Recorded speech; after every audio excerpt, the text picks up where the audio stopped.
believe it's in ours, one of these. Okay. Amy just confirmed, the screen is ready to go, so we can go. We're all set? We're all set. Okay, here we go. First item is call to order, roll call, establishment of quorum, and chair introduction. Good morning. The time is 9:05 a.m. I call to order the May 15th, 2025 meeting of the Licensing Committee. I'm Jim Ruane, Licensing Committee Chair. Please note that committee members Steve Panelli and Mary Teichert have excused absences. Okay, only board members who are members of the Licensing Committee. First item is to participate in this committee meeting. Other board members who are in attendance may observe but cannot ask questions or participate in the discussion. Committee members, please leave your cameras on during the meeting. When you would like to comment during the meeting, please select the raise your hand icon in the WebEx application. I will call on committee members to speak, and when called upon, please unmute yourself, and when finished, return to mute. Public Affairs Supervisor David Gower is our host and moderator today. Next item is roll call. Robin, can you please call roll and establish a quorum? Jim Ruane. Here. Joël Barton. Here. Alan Guy. Here. Henry Nutt. Here. Steve Panelli has an excused absence. Mary Teichert has an excused absence. We have a quorum. Thank you, Robin. I'd like you to join me, first of all, in the Pledge of Allegiance. I pledge allegiance to the flag, the United States of America, and to the republic for which it stands, one nation, under God, indivisible, with liberty and justice for all. Thank you. CSLB staff participating in today's meeting include Registrar David Vogt, Licensing Chief Carol Gagnon, Public Affairs Chief Catherine White, and Executive Office Staff Robin Williams, who will be taking roll. Public Affairs Manager David Gower is off-site moderating this WebEx meeting. Are there any public members in the Sacramento location that we need to mention? Doesn't look like it. I think we're okay. In addition, we're fortunate to have with us DCA Board Counsel John Kinn. Today's meeting will provide the committee some updates on important licensing division strategic plan items and priorities. Because this teleconference committee meeting is fully remote, committee members cannot make recommendations or motions. However, committee members can gather information, receive comments, and discuss among themselves what will be included in the summary report of the meeting that will be available to the full board at the June 13th board meeting. Our next item is B, public comment for items not on this agenda and future agenda items requests. Next is agenda item B, our public comment section. This item is provided for public comment pertaining to items not on this agenda. To allow this committee enough time to conduct its full schedule of business, I will be limiting public comments to 3 minutes each. Please note that state law prohibits committee members from discussing any matter brought up during public comment. We are also not allowed to act on any item not on this agenda. If you want the committee to discuss a topic not on this agenda, you can ask us to consider placing that issue on the agenda of a future meeting. If you have an application, complaint, or disciplinary charges pending before the board, we ask that you not discuss the details of your case or pending complaint. Committee members are not permitted to receive evidence or information that is not part of the administrative record in the case. If your comments are related to a specific agenda item, you can make your comments now, but you may want to wait until that item comes up for discussion. We will ask for public comment before acting on any item. David, please check to see if there are any members of the public who wish to address the committee or to offer an agenda item for a future meeting. Not at this time. Thank you. Do any committee members have an item they would like to place on a future meeting agenda? Okay. We will now move to our next agenda item, which is C, Licensing and Testing Strategic Plan Update. This committee meeting will address 4 of the 6 licensing and testing strategic plan items. 1.1, explore and address language barriers to licensing and testing. 1.3, develop regulations to require licensed contractors to complete continuing education pursuant to existing complaint disciplinary authority.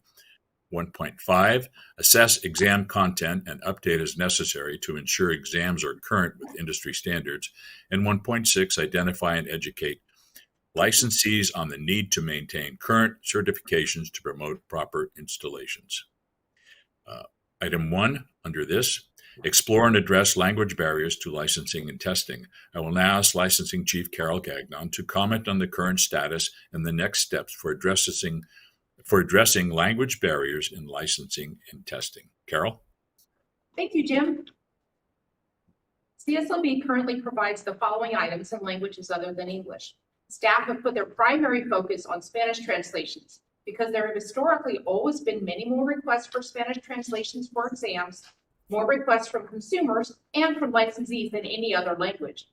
Our exam study guides and 10 of our most popular exams are offered in Spanish. We host a Get Licensed to Build workshop in Spanish once a month for people interested in licensure. We also have staff at CSLB who are certified to translate written documents into Spanish and a contract through DCA to translate larger documents and exam item banks. Some of CSLB's enforcement and public affairs documents have already been translated into Spanish and other languages and are available on our website. I will now turn it over to Catherine, our public affairs chief, to discuss some of these now. Yes, so some of the items that we have include our terms of agreement publication. That's actually one of the publications we most recently got translated into Spanish. We realized it hadn't been, and so we used a translation contract like Carol mentioned and got it translated and posted on the website, and we printed it to be provided to consumers. But most of our other publications are in Spanish, including what seniors should know, what you should know before hiring a contractor, 10 tips. A lot of our really big consumer publications are in Spanish. And one thing we are learning in time too is that there are other languages that are important to different regions of the state. So with our disaster response, we've translated our debris removal fast facts also into, in addition to Spanish, into Tagalog, into Chinese, a couple other languages as well. And so we're continuing to find more and more publications that need to be updated and are updating them. Thank you, Catherine. In addition, in the last month, staff have translated into Spanish our translator letter and form for candidates who are requesting a translator for their exam. They also translated the paragraphs that we use to respond to exam appeals for candidates and the instructions for our original exam application. These are going to be added to the website in the next few months after they are remediated. Slide 7, please. Yep.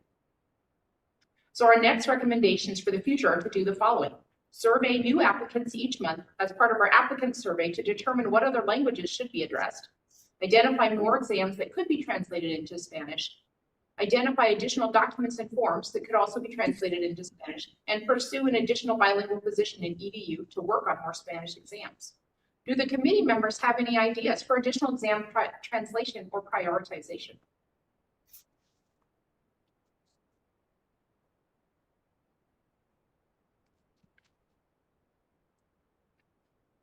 Committee members, any ideas?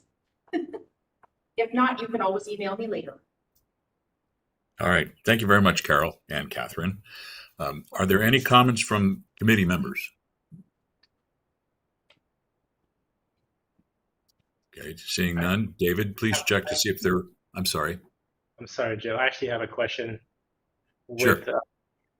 Just with the, do we have an opportunity to, I guess, basically understand how the new translations are working for the consumers? Are we going to do a survey and kind of do a check-in to see if how impactful it's been and helpful, or are there anything else that they would see that we can improve on?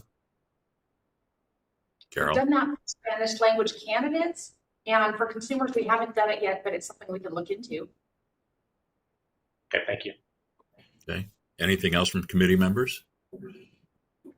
David, check to see if there are any members of the public who have comment. No public comments. All right, thank you very much.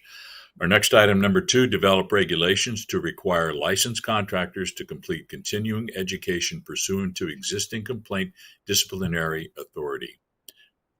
Next slide. The next strategic plan item we are going to cover is 1.3, develop regulations to require licensed contractors to complete continuing education pursuant to existing complaint disciplinary authority. For this item, CSLB's regulation manager, Tracy Brazil, has begun a regulations package to update the California Code of Regulations, Section 870 and 871. The process to obtain final approval from the Office of Administrative Law takes approximately 2 years. Staff will provide updates during future board meetings. Another goal is to expand upon CSLB's important links webpage that lists trade associations and create a new page with training available to contractors. Staff are drafting a survey for this in conjunction with the next strategic planning item, and a draft will be shown to the committee at the end of the discussion of that item. Any comments from committee members on this? All right. David, anything from the public? No public comments. Thank you. Next, item 3, assess exam content and update as necessary to ensure exams are current with industry standards. The next strategic plan item to discuss is 1.5, assess exam content and update as necessary to ensure exams are current with industry standards. I will have Carol give you an update on this item. Carol? Thank you, Jim. I'd like to give you a picture of where we are now with this item. The Exam Development Unit, EDU, currently updates every exam every 5 years. Staff work with subject matter experts, known as SMEs, at every stage of the process and assess the item bank and item statistics to make decisions about each item bank. For example, this week we have active licensed contractors from the C20 HVAC trade, the C29 masonry trade, and the C22 asbestos abatement trade coming to exam development workshops here in headquarters. Updating an exam or item bank includes the following steps. Staff conduct job audit interviews with active licensed contractors in the trade and relevant government agencies such as Division of Occupational Safety and Health when we're talking about the C22 asbestos abatement exam. We do this to determine the tasks that contractors are performing the trade and what they need to know to perform the work successfully. From those interviews and meetings with contractors, staff create an occupational analysis survey that is sent out on SurveyMonkey. It is sent to either the entire population of the trade or a sample of 3,000 active licensed contractors in the trade if there are more than 3,000 licensees. And many of you have probably already seen these surveys pop up in your email for all the trade classifications you hold. The results of these surveys are used to create the exam plan. The exam plan is shown on the study guides and tells candidate what percentage of the questions will cover planning, safety, installation, repairs, etc.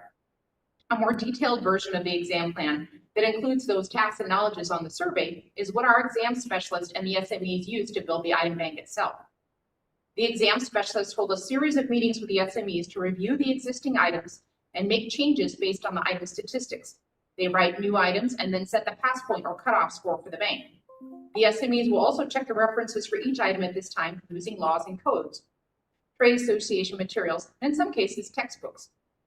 Then the exam specialists create the new study guides and create versions or forms of the exam to send out to the test centers, again, based on those item statistics. After the new bank is created, it's not just a static thing that isn't touched for 5 years. Staff actively work in the bank, downloading and reviewing statistics, updating items, and conducting code review workshops every 3 years when the new building codes and plumbing codes and electrical codes are released. The exam specialists work with active licensed contractors in the trade at every single stage of the process. Exam specialists have the statistical and test building side of it, and the SMEs have the trade knowledge. By working together, they build a better exam. EDU has used SMEs for 25 years to help build and improve our exams, and staff are always glad to welcome new volunteers and encourage active licensed contractors to take part in job audit interviews, workshops, or both. Much of the exam specialist work is related to that statistical analysis.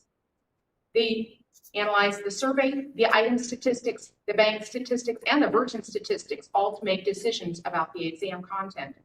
All of these statistical analyses are used to make decisions about the exam itself, and CSLB hires people as exam specialists who have that specialized statistics background so they can effectively do the work. This next slide, slide 11, is going to show you which exams were completed in 2024. So I'll give you a minute to look at that and see everything they've done.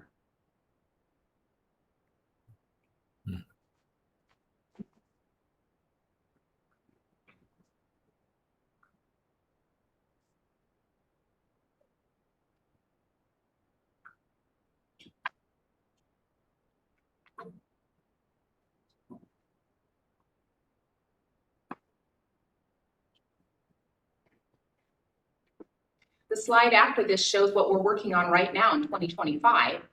So these are the workshops we're currently doing, currently working with contractors to develop, and some of them have already been released.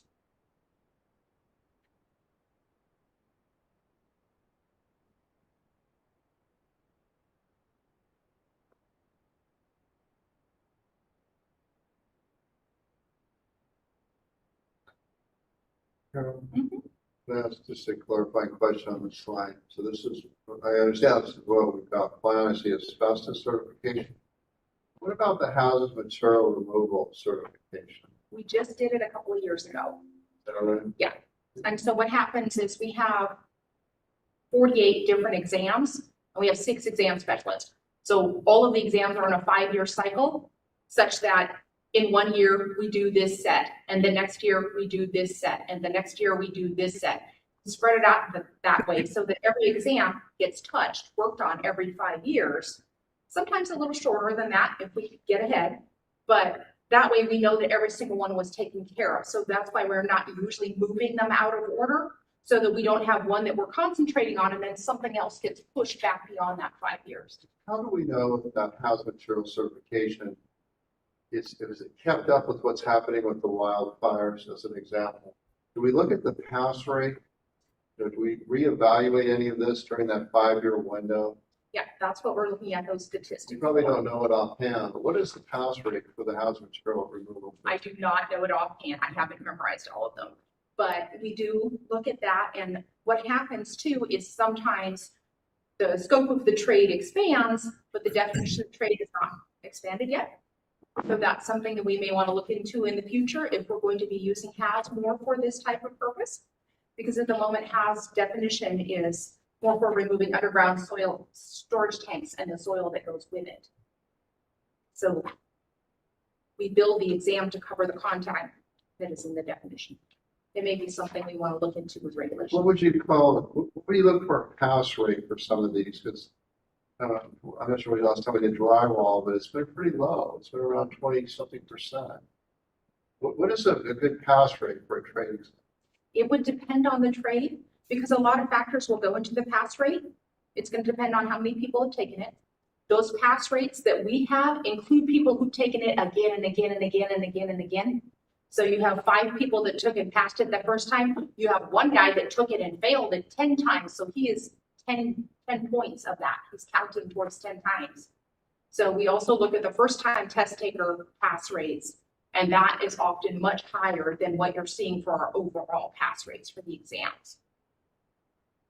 Other factors include how complicated the work is, how hard it is to understand the reference materials that are required, things like that. But we do assess for plain language to make sure that the exams items are using simple wording and understandable language and made them easier to translate. We do use trade terms and we do use trade materials and tools because that's what you need to know to do the job.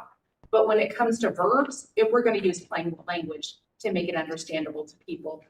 We also look at the item statistics. If the item is too difficult after we pretest, we'll pull it out and put it to the side and look at it again later and then pretest it again once we fixed it. We're not going to leave a hard one on there. Does that help?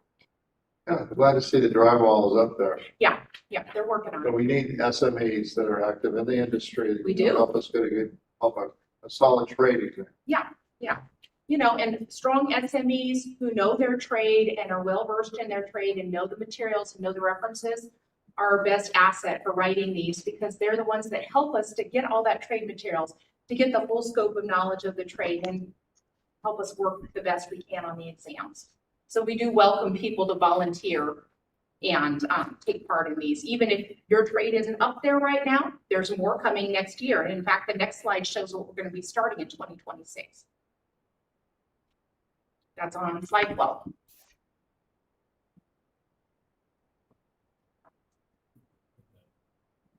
Yeah, there we go. So that's what we're working on next year. That's what exam specialists are going to be tackling next year is all of these trades. So if it's something you're interested in, there's your opportunity to take part. And or you will see surveys coming up in your email. Yeah. One thing that we would like to add in 2026 is to have stronger relationships with the trade associations. Currently, what staff depends on is SMEs who are already connected in the trade associations and tell us about them. The trade associations are oftentimes where we get our references from because they've set the standards. So currently, staff depends on SMEs who are connected to the trade associations for opportunities to learn about those references and other factors.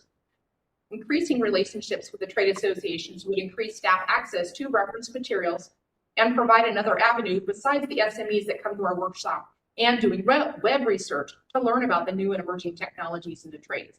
So being able to interview someone in the trade association to find out more about that new emerging technology would be a wonderful thing. In order to, do you have another question, Dave? I'm sorry. Well, I'm sorry, I've got to do with the C7. I look at that and I know that industry is changing. A lot of residential lighting, maybe under 100 volts. I just wonder if someone with the experience that committee member Joël Barton has could be a resource to make sure that our SMEs are up to date on what's happening into the industry. To what extent could a committee member like Joël Barton play a part in helping us with this trade exam? That is someone we would actually love to interview for this type of thing. Someone who's got that trade association connection and understanding or connections with what the training programs are and the unions are doing. So that's someone that the exam specialist would love to sit down and do an interview with, either virtual or in person, to talk about what is going on in the trade and the new changes that are happening. So this is something we really want to do, and develop more connections with those associations and with those training programs so that we can do those interviews and learn more about how things are changing in the trade and what sort of thing that you're having your new people coming in get trained in.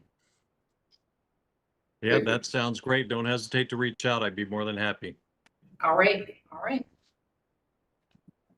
Henry Nutt has his hand raised. Henry, please unmute your mic. Yeah, quick question.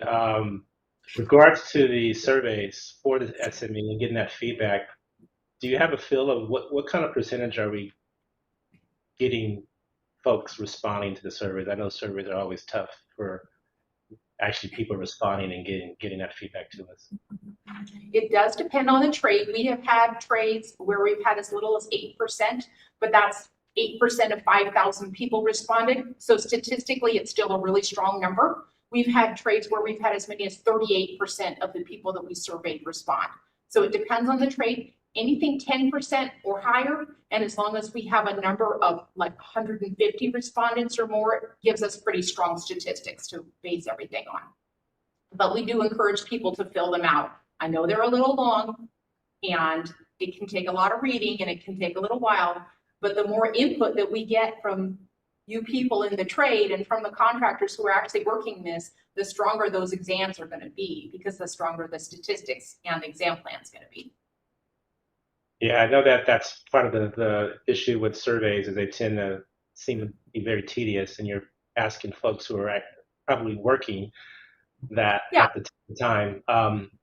So yeah, if there's anything that we, regards to C20s and that, let us know. We can try to help with that. But I'm always curious if there's ways we can mitigate that by shortening them or lessening the numbers, or just kind of understanding like why folks aren't responding. Maybe we can figure out some better ways to raise those numbers for the low ones. Yeah, it is difficult. Thanks. Mm-hmm. So our next slide shows a survey that we'd like to do. So what we want to do is first survey the active licensed contractors in those trades that we're going to address in 2026, to ask them about trade associations. If you board members know more trade associations or other places that we could go to get more information about reference materials, or places that might want to interview with us, that would be wonderful. So the idea is to get a list of those, get contact information for those trade associations and other programs. And then once those are identified, survey those associations to find out more about the new and emerging technologies, about what references they offer, about what training programs they have, things like that. And that survey is on the next slide. Yep. So we would appreciate your input into this survey. As you read through it, are there other questions that we should be asking Do you have other ideas for additional comment or content?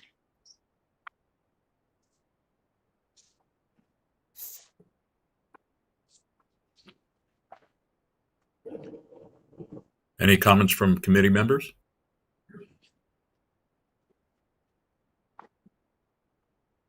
Just for myself, Carol, there's a lot of really great information here, and I speak on behalf of the Wall and Ceiling Alliance. We represent well over 100 contractors in all of Northern California, and we have a special division, technical division, and I spoke to them yesterday, and they're going to reach out to you to set a time to actually talk about some of the emerging things in C9 and C35. So that'll really help. Yeah, they're going to be great. Any other committee members? Do we currently know how Local 104 is supporting for the C20? I do not. Oftentimes when SMEs come, they don't tell us if they're union or not, because they're coming because they're active licensed contractors. So I don't necessarily know if they're participating in a union or they're a member of a chapter. Okay. I'll do some follow-up on that. Yeah, but we'd sure appreciate their help if they're able to come. Yeah. Good. Any other committee members? David, anybody from the public? No public comments. All right, thank you. The next item is 4, identify and educate licensees on the need to maintain current certifications to promote proper installations. Next slide is 15. The last licensing and testing strategic plan item we are going to discuss is 1.6.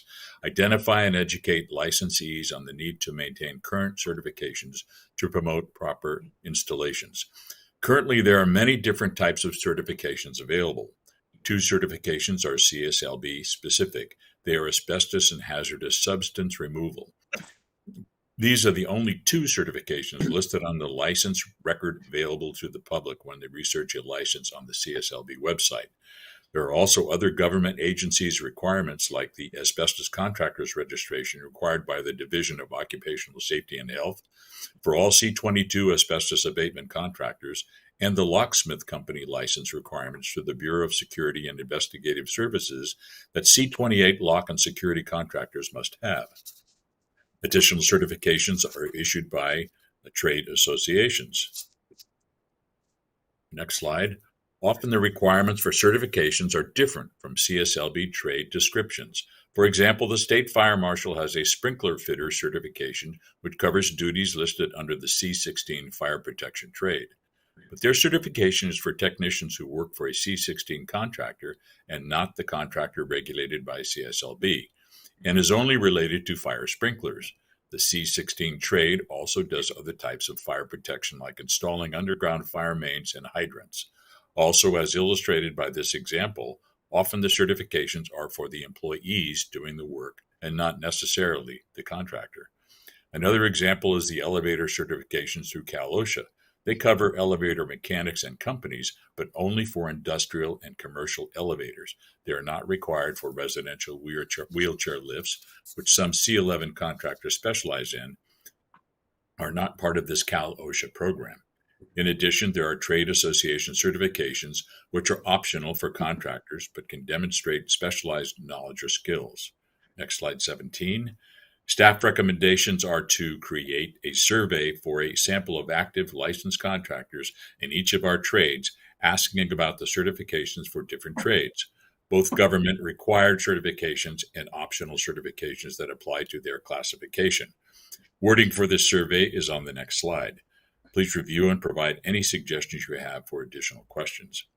Additional recommendations for this item are: add a notice to the issuance letter that additional certifications through other agencies might be required for their work. Add information about possible certification to trade study guides, and possibly add certain certifications to the license page. Any comments from committee members?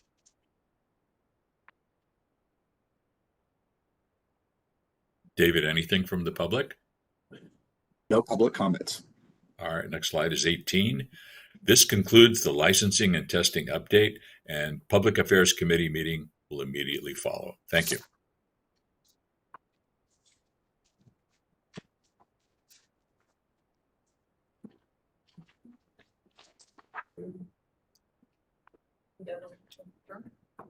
Did we need to motion? I didn't. So now we'll adjourn that meeting. Yeah, that's what I was saying. We adjourn.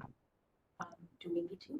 I think we still need to do a I couple. think we need to motion to adjourn Gentlemen, would one of you like to motion to adjourn licensing committee meeting. for licensing committee, not public affairs? Motion. All All right, thank you. Okay, now we can roll into public affairs. Yes. Was there a second on that? Second. Okay. Very nice, in a second.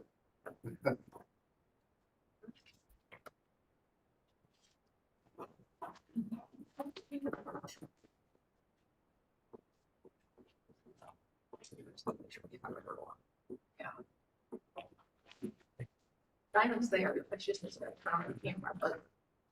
I'll go to time. That'd be great. Are we waiting until 10 o'clock before we start? I don't think so. I don't think so. You're well right in, right, John? It's. It's on the website for 10, right? Yeah. It is on for 10. It does not have a piggyback clause saying we're just going to follow up. You're probably better off waiting. Okay. Okay. I'll be back. Well, yeah. We gotta take a break. Take a break until 10. Yes. Thank you.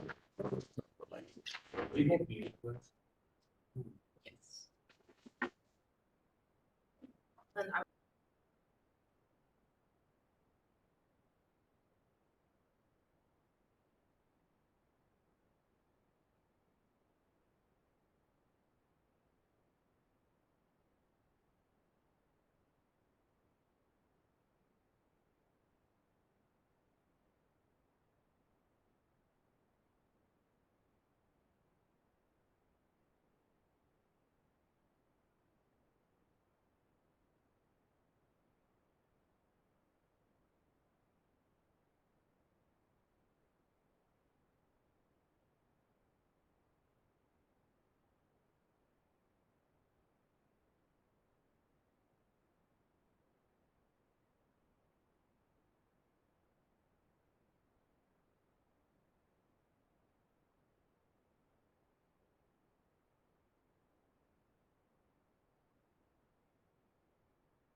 Okay, I'm not doing a video yet. You want to All right, put we're a back video on. on too? Yeah, I think so, go ahead.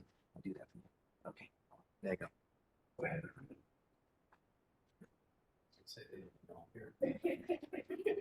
John Q. Wood.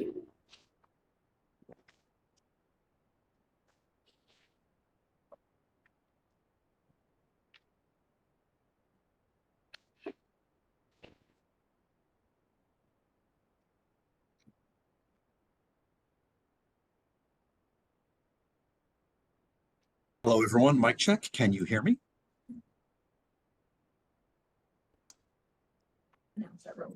Yes. Thank you. Right now, we are waiting for Jacob and James to arrive. No, Joseph. Or not James, Joseph. Joseph and Jacob, right? Yeah. Correct. Oh, the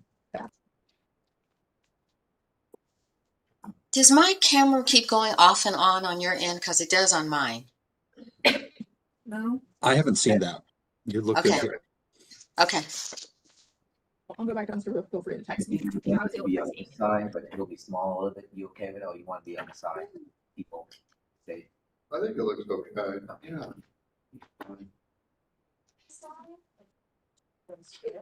That's probably what happened. We had Joseph earlier, so Jacob would be the. well, he said he joined around 10 because he had an early meeting. Joseph joined earlier. Yeah, he will join.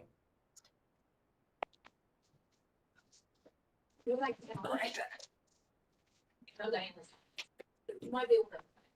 I tried to look at it. See, but look at this, look back. This slide is maybe this slide. Okay, I think following script too, but reverse things are done. That's.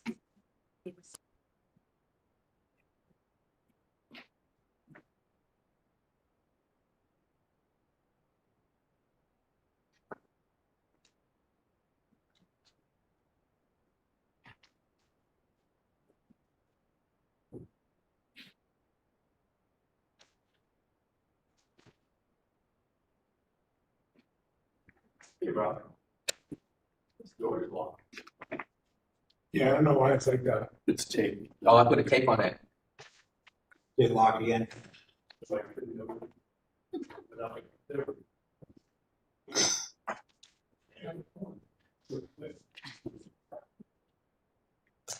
I don't work down a lot.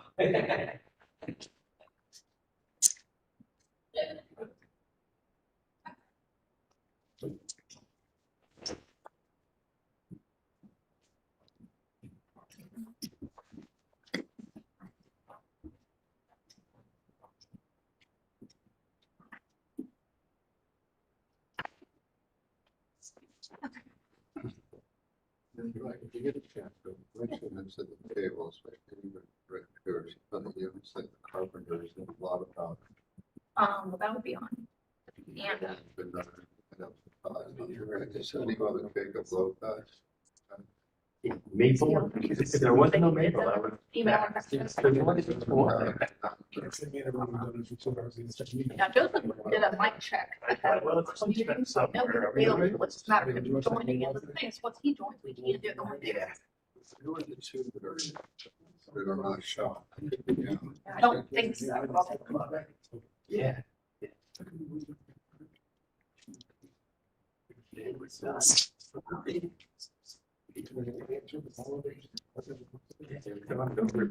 Sometimes. No, this is Natalie who's doing the presentation. And then I think this is the, yeah, we have those two are some of our staff. Wasn't even And that's, yeah, this is all we have. So we're, like I said, we're still just waiting for those two. We are. It's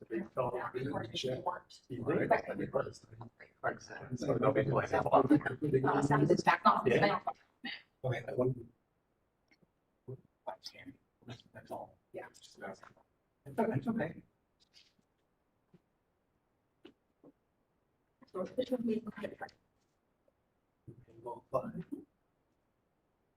Waiting on Terry.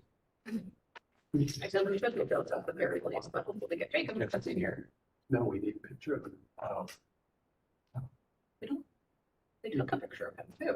And it's not a, nothing to complain. Good to know. Yeah. Before June. Oh, that's it.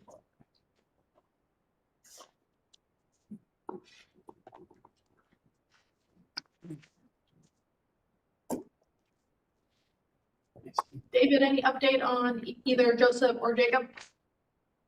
Still do not see either of them. Do we have a quorum? No, not yet. Need at least one of them.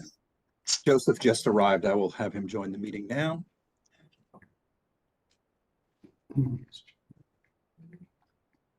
Yeah. Okay.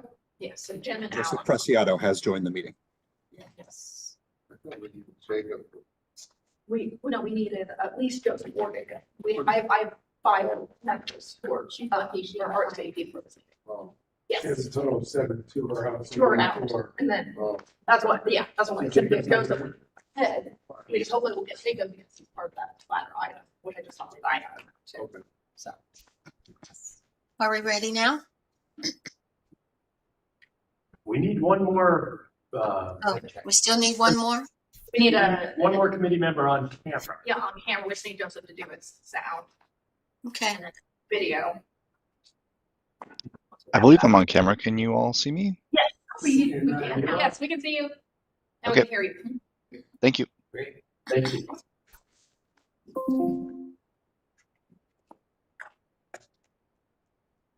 And with that, Diana, we are ready to begin. Okay. Well, good morning. The time is 10 a.m. I call to order the May 15, 2025 meeting of the Public Affairs Committee. I'm Diana Love, the committee chair.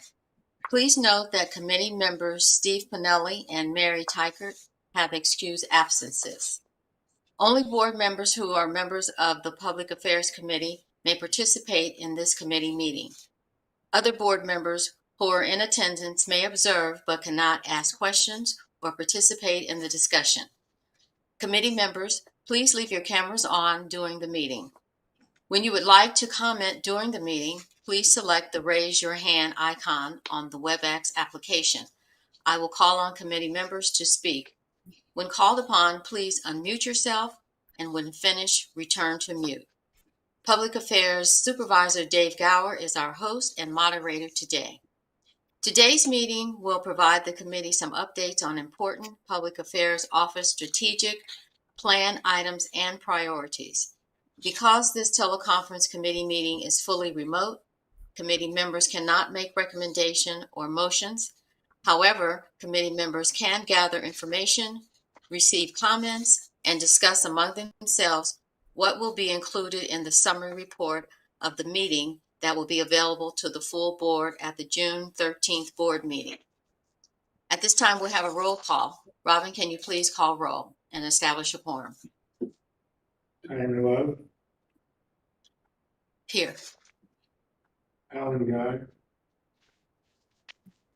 Here. Jacob Lopez.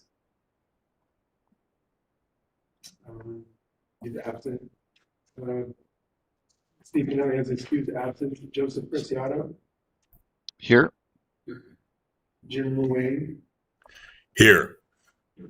Mary Teichert has excused absence. We have a quorum. Thank you, Robin. Next is agenda item B. I don't have an A of the roll call. Thank you. Okay. Next is agenda item B, our public comment section. This item is provided for public comment pertaining to items not on the agenda. To allow this committee enough time to conduct its full schedule of business, I will be limiting public comments to 3 minutes each. Please note that state law prohibits committee members from discussing any matter brought up during public comment. We are also not allowed to act on any item not on the agenda. If you want the committee to discuss a topic not on the agenda, you can ask us to consider placing that item on the agenda of a future meeting. If you have an application, complaint, or disciplinary charges pending before the board, we ask that you do not discuss the details of your case or pending complaint. Committee members are not permitted to receive evidence or information that is not part of the administrative record in the case. If your comments are related to a specific agenda item, you can make your comments now, but you may want to wait until that item comes up for discussion. We will ask for public comments before acting on any item. Dave, please check to see if there are any members of the public who wish to address the committee or offer an public agenda comments item. at this time. No Say that public again? comments at this time. Okay, any committee members? Any comments or agenda items? Seeing none, we will move to our next agenda item. Item C, update and discussion regarding 2025-27 Public Affairs Strategic Plan objectives. Today, we are going to provide updates regarding 2 public affairs strategic plan items. The first item we will discuss is Objective 4.1, improve the clarity and tone of board communications to increase public understanding. Plain language is a key part of the board's communication efforts, and Chief of Public Affairs, Catherine White, will discuss what has been completed so far. Catherine? Thank you, Chair Love. First of all, if we could go to the next slide. Thank you. All right, so public affairs staff are regularly reviewing press releases, industry bulletins, and newsletters to determine where plain language edits need to be made. The tone has shifted in these documents to be more conversational and more understandable for stakeholders.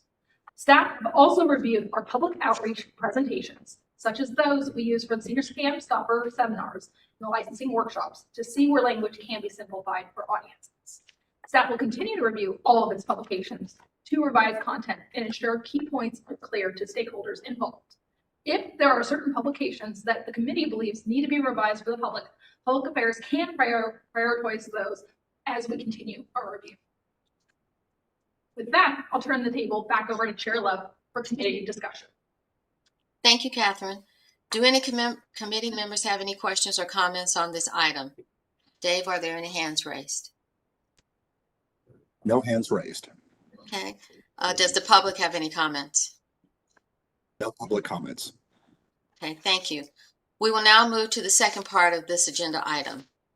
The second item we will discuss is Objective 4.4, update the CSLB website to make it more accessible and user-friendly. I will note that some of the efforts the Public Affairs Office has made on this item. CSLB has been working with the Department of Consumer Affairs on an eventual website update that will change the look of the website to be more uniform across boards and bureaus. This does not currently have a target date, but the committee will be updated once we have more details. The DCA website currently has a carousel on the front page that rotates to different featured items, including CSLB's Disaster Help Center. The Public Affairs team has been working on other website updates, especially following the devastating wildfires in Los Angeles County. The Disaster Help Center was made more prominent on the homepage with a green button that can be seen as soon as you visit cslb.ca.gov. When you visit the Disaster Help Center, the page has been updated with the most current information regarding debris removal in the fires and other resources in the recovery.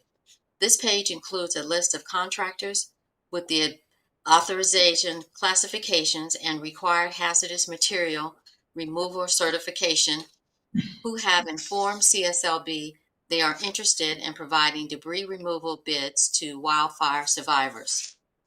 The Disaster Help Center page also includes important consumer protection tips on how to research a contractor and home improvement contract requirements that caution to not pay for work that has not been performed. CSLB plans to survey the more than 50,000 general build contractors authorized to bid and contract for the rebuild that have a business address in the Los Angeles basin. General Building contractors expressing interest in providing wildfire bids will be added to the Disaster Help Center page. Public affairs staff are continuing to review the website to identify opportunities for additional updates. One of the updates may be updating the Find My Licensed Contractor feature to Find a Licensed Contractor, which will be discussed in the next item. Does the committee have any other suggestions to improve the CSLB's website? Dave, do you see any hands raised? No hands raised. Any comments from the public? No public comments. Okay, this concludes this item. We will now move into our next item. Item D, review and discussion regarding Find My Licensed Contractor branding. I have previously requested the Find My Licensed Contractor title to be renamed to Find a Licensed Contractor. Prior to this being changed, we wanted the Public Affairs Committee to share their thoughts on it, but first some history regarding it. Catherine? Before I go into my discussion, I understand that Jacob Lopez has joined the meeting. Can we put him on the screen, Louis? Which one you put on the screen? Jacob Lopez. Jacob Lopez has joined. Scroll down and see if he's there. Yes, but no, we're gonna make sure that we note that for the record. There we go. There he is. Hello, everybody. It's just the way it's worked. Everything there goes. Yeah, yes. Hello, thank you. Great. With that, I'll continue. Okay. Again, thank you, Chair Love, and welcome Jacob to the meeting. For some background, the Find My Licensed Contractor feature was first launched in January 2018 to make it easier for consumers to find a licensed contractor for their home improvement projects. The feature was also to help contractors search for possible subcontractors and awarding agencies look for bidders for public works contracts. The feature continues to be a regular use as stakeholders use it in researching a contractor. In 2024, the Find My Licensed Contractor page was viewed nearly 2 million times and is among the top 10 pages viewed on the website. As a result, it is noted in different locations around the website, including the Disaster Help Center and Public Data Portal, along with press releases about sting operations. If the committee chooses to move forward with changing it, staff will need to update the various locations on the website with this branding. With that, I'll turn the table back to Chair Love for discussion. Thank you, Catherine. Do any committee members have any questions or comments? No hands raised. Okay, before I go into public comments, I have a question. This was my suggestion because it was confusing. It sounded like when you go to find my contractor that you were looking for a contractor that you were currently using instead of finding a contractor, someone that you wanted to use. If you could just give me an explanation about where you say you would have to update other portals. Wouldn't it just be the name change only? It would not be the name change only, partially because the Find My Licensed Contractor feature is an entire page. And so anytime a result comes up with it, it has a Find My Licensed Contractor. So we have to update the public data portal to do that. And we can do that, but it's one of those things that it's just going to require extra steps. It's not as simple as changing the name and that's it. There's other back end things that will have to be updated as well. Okay. We don't know how often it's used, how many people use that feature. We don't know exactly how many people have used it, but we know that last year it was used 2 million times. Oh, Yeah, that's awesome. Okay. let's leave a question for the committee. Would it be a little more clear to the public if it was just find a licensed contractor or find my licensed contractor? As Catherine said, this goes back, I guess, to 2018. At the time, the public affairs chief was Rick Lowe, so I'll remember Rick, but I think he's the one that came up with that term. Yeah, so we need to update it. So we put the resources into making that change. Well, I'm in favor of the change because I am. I have a comment. I think it's two different searches we're talking about, right? I mean, I think us personally, we used Find My Licensed Contractor, and a lot of contractors do daily when we're looking at subcontracting work to make sure they have the correct license. So it's very convenient for that. Now, I will say when I was trying to find a licensed subcontractor, it was pretty cumbersome to get through that thing to like search, for example, a C22 asbestos contractor. So it might be a different search function for that, right? You'd want to be able to narrow it down by license type and potentially location or zip code, would be probably more useful to the public. Well, on that page, the Find My License, you have more than one option. You can put in your zip code, you can put in your address, and you can put in the classification on that same page. So it's used for both, but that's the only option you have if you're looking for a licensed contractor. It just took me a while to figure out that was the only option I had to find a licensed contractor. I had to use Find My Licensed Contractor.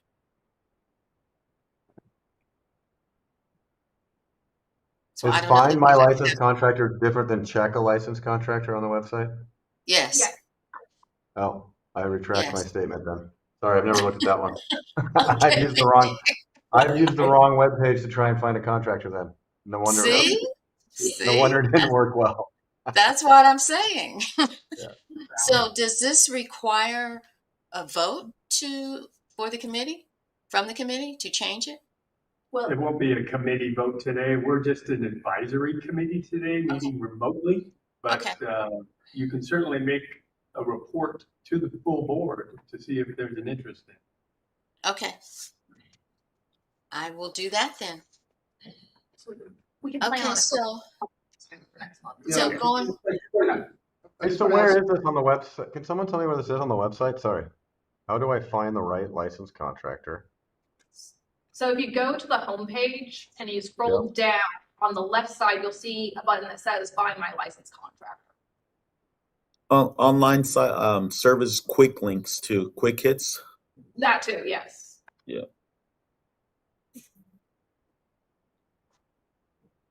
I see it. Thank you. So Cheryl, if you could maybe describe, if you're a wildfire survivor and you go to the Disaster Help Center, we have a search tool there to find contractors. It's part of our public data portal, but it's very effective at putting information in to find contractors in your area with the proper classifications and certifications. That's kind of a separate lookup that we make available for wildfire survivors. But I think it's demonstrated, Find My Licensed Contractor, Find a Licensed Contractor has proven to be a very effective feature. It gives you a rolling list of contractors with the classification you're looking for in your area. I don't personally think that it would affect what's been done in the past because that's the only feature that they had to use, but it just makes it more clear when you say find a licensed contractor, whether it's your contractor or that you're currently using or whether you're looking for a contractor. But I'll bring it to the full board. We'll put that on the agenda. For the board meeting. Yes, thank you. So does the public have any comments on this item? No public comments. Okay, we will now move to our next agenda item. Item E, review and discussion regarding career opportunities for justice-involved individuals. This next agenda item was one I personally asked to be an item for a future meeting. This item addresses career opportunity for justice-involved individuals. Now per DCA legal, justice-involved individuals refers to people who have had interactions with the criminal justice system as a defendant. This item looks at how CSLB can assist these individuals seeking employment once their sentence has been completed. Before the committee moves further with this, the committee should be aware of how the licensure process works for applicants with criminal convictions. All applicants have to be fingerprinted ahead of being licensed, which then leads to a criminal background check. Each licensed applicant is evaluated on a case-by-case basis to determine license eligibility. A criminal conviction or formal license disciplinary does not automatically preclude an applicant from CSLB licensure. Licensing Chief Carol Gagon can describe this process further. Carol? Yes, thank you. So all licensed applicants and officers must be fingerprinted as part of the application process. Their fingerprints are then sent to the FBI, Department of Justice, for a background check. Any arrest or conviction records are then sent to CSLB's criminal background staff for review before the license can be issued. If the person has a felony conviction for a crime that is substantially related to the qualifications, functions, or duties of a licensee, the applicant may be determined to be rehabilitated if 7 years have passed, depending on the crime. For misdemeanor convictions, an applicant may be determined to be rehabilitated if 3 years have passed. If more than 3 years from a misdemeanor or 7 years from a felony have passed, then staff will review factors such as the extent to which the applicant has complied with terms of parole, probation, or restitution. Staff also look for consistent work history after release from incarceration or the completion of probation if no incarceration was imposed, and documents or testimony from credible individuals who can attest to the applicant's present fitness for licensure. There are no convictions that will automatically preclude an applicant from licensure. However, certain convictions older than the 7-year time frame may be grounds for denial if the applicant was convicted of a serious felony as defined in Penal Code Section 1192.7, such as a violent sex crime or a firearm conviction. In addition, if they are required to be registered as a sex offender under Penal Code Section 290, or if the applicant was convicted of a financial crime currently classified as a felony, these may be grounds to deny the application. Applications that are denied by CSLB staff do have an administrative appeal process known as a statement of issues, whereby an administrative law judge takes testimony, reviews the facts, and provides CSLB with a proposed decision. That is a summary of what my criminal background unit does. Thank you, Carol. You're welcome. If individuals want to get construction industry experience, they may be able to work within the California Prison Authority's Career Technical Program, which partners individuals with trade unions, nonprofits, and construction companies to get the pre-apprenticeship skills and experience. This can help with placement into apprenticeships once they have been released. CSLB can work with the California Prison Authority to provide additional resources to assist, including a flyer or brochure. Board Chair Michael Mark has been made us aware of a comprehensive pre-apprenticeship curriculum developed and approved by the Building Trades National Apprenticeship and Training Committee.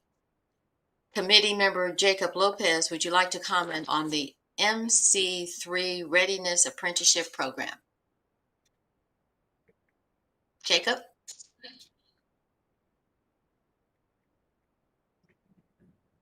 There you go. Apologies about that. Yeah, so we have an NC3 program where we work with apprentices from all the different areas and scopes, where we give an opportunity for local, members to come in and expedite the process in getting into the union. We have recruitment, set forth. We have a team of about 6 reps assigned to recruiting and, expanding this program. Again, it's designed to help contractors meet their needs. Okay, thank you, Jacob. Are there any other ideas on how the committee can assist these individuals on their path to licensure? Do any of the committee members have any comments? Preciado has raised his hand. Thank you. Yeah, I was just going to say that there are a number of nonprofit organizations I'm thinking of several in the greater Sacramento area that are doing some of this work specifically to support individuals who have justice impacted, to identify and find the programs like the one that Jacob described at MC3, and get those folks opportunities in building and construction industry. So I'm happy to share some of those with the committee, just the names of a few. Some of them are just locally based. Others are working across the state with folks who have been recently released from prison. And like I said, just to try and get them connected to those programs and the resources to be able to get back on their feet. Okay. Any other comments? Being none. Okay, I would like to ask a question before we go to public comments. We're talking about these programs, but what I saw on the screen that Carol had up was that the possibility of denial within 7 years. So does that mean that, do we do any exceptions? Because I know that in order to be licensed, you have to have so many years in the industry, unless you're kind of working with another contractor. Do we have any leeway guidelines, or is that something we'd have to talk about and establish? And it's up for discussion. So if they are less than 3 years with a misdemeanor and or less than 7 years from a felony, they will be denied. Most of them know that. They don't even apply. So what they do is if they're interested in construction as a career, they'll go and they'll work for a licensed contractor and get their 4 years journey level experience where they're waiting for their 7 years to expire, and then they'll come to us for licensure.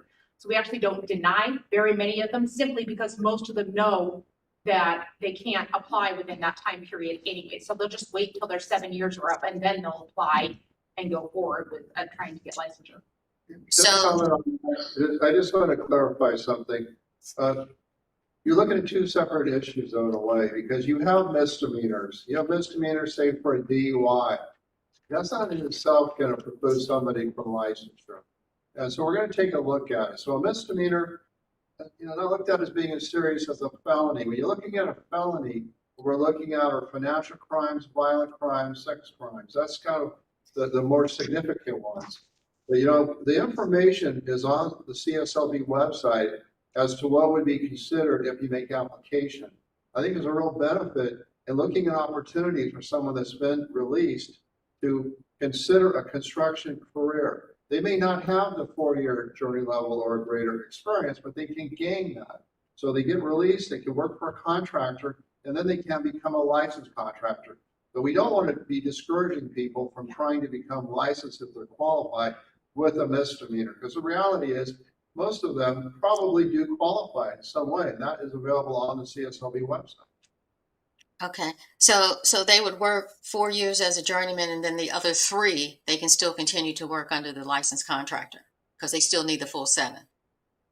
Am I correct? Well, they don't need a full 7. I don't know, Mike Jameski was pretty involved in that legislation at the time.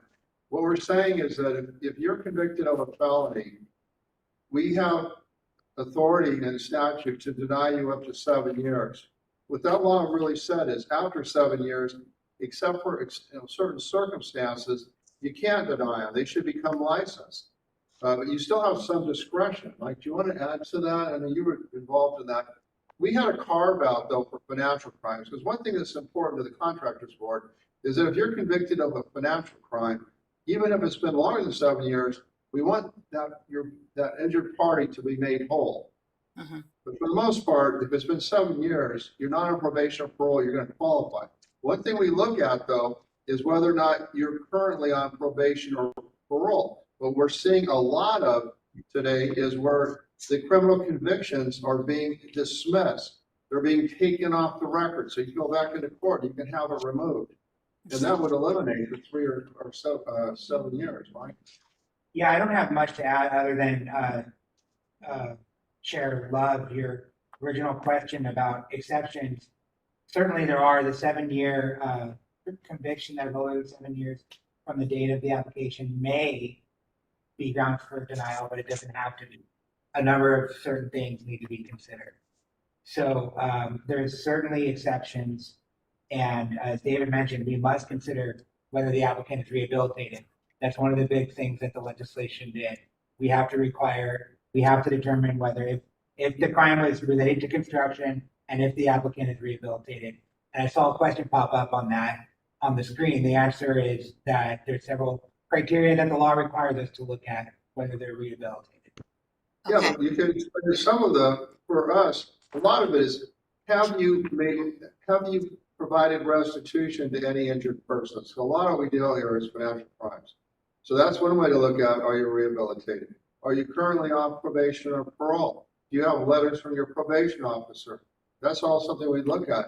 I think one thing the committee should be focusing on though is what can we do at CSLB to provide outreach to the criminal justice system to encourage people getting released to consider a construction career. Is there an opportunity to do that?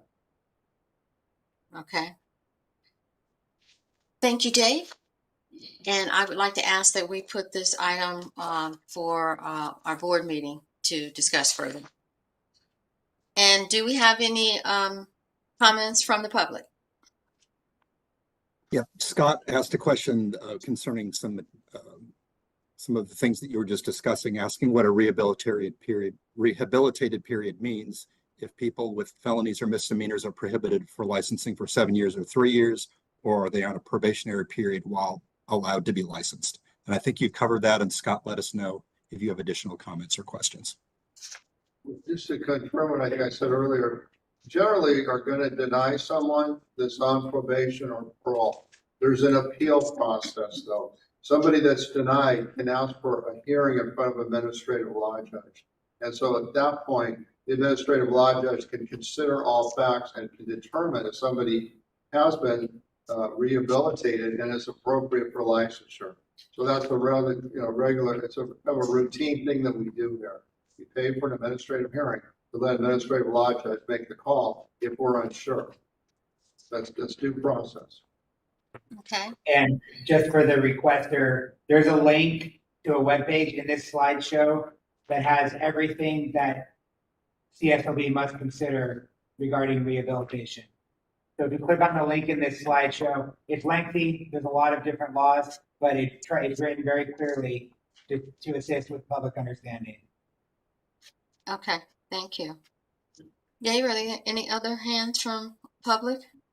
No additional public questions. Okay, seeing nothing further, this completes the committee business for today. Can I please get a motion and a second to adjourn the Public Affairs Committee meeting? So moved. Second.